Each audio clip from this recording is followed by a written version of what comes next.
สวัสดีครับผมคุณป้อมโฮมพออยู่อยากเห็นคนไทยมีบ้านวันนี้ผมพามาชมหมู่บ้านอู่ทองเพชร2นะครับลำลูกกาคลอง3อยู่ใกล้ BTS คูคตสนามกีฬาทูปะเตมีสามารถออกไปสายใหม่ได้ดอนเมืองได้ใครที่อยู่ทำงานอยู่โซนนี้นะครับ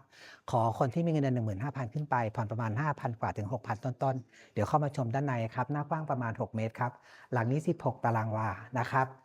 เราปูกระเบื้องกันลื่นให้ด้านข้างเป็น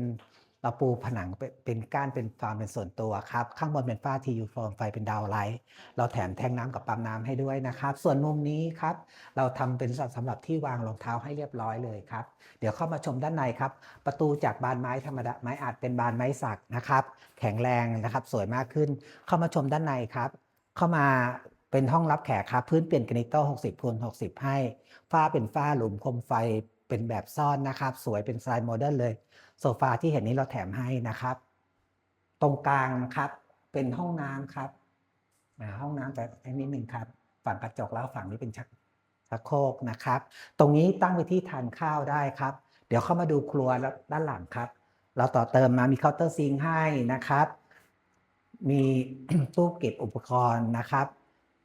ฝาผนังปูเต็มด้านนี้ครับทำเป็นที่ซักล้างนะครับสามารถตั้งเครื่องซักผ้าได้ครับสำหรับหลังนี้ครับ2 ห้องนอนเดี๋ยวขึ้นมาชมด้านบนครับพื้นเราเป็นไม้เนื้อแข็งให้ลงยูนีเทนครับทำให้แข็งแรงมากขึ้นครับเดี๋ยวขึ้นมาดูห้องนอนด้านหน้าก่อนเลยครับห้องนอนด้านหน้า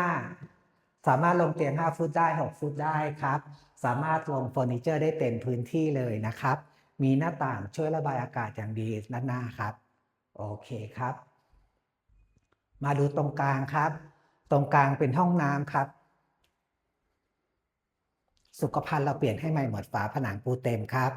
ฝักบัวเป็นสไตล์โมเดิร์นนะครับมาดูห้องนอนด้านหลังอีก1 ห้องครับห้องนอนด้านหลังครับลงเตียง3 ฟุตครึ่งได้5 ฟุตได้มีหน้าต่างช่วยระบายอากาศครับเห็นไหมครับสำหรับห้องหลังนี้ครับหมู่บ้านอู่ทองเพชรลำลูกกาคลอง3ใครสนใจครับขอคนที่มีเงินเดือน15,000ขึ้นไปผ่อน5,000กว่าบาทถึง6,000ต้นๆใครที่เช่าอยู่ในราคานี้นะครับแนะนำด่วนเลยครับเตรียมเอกสารสลิปเงินเดือน6 เดือนพร้อมเครดิตบูโรมาวิเคราะห์ว่าเงินมาเป็นเจ้าของบ้านกันครับหมู่บ้านอู่ทองเพชร2ลำลูกกาคลอง3ครับไว้พบกันลำหน้าขอบคุณครับ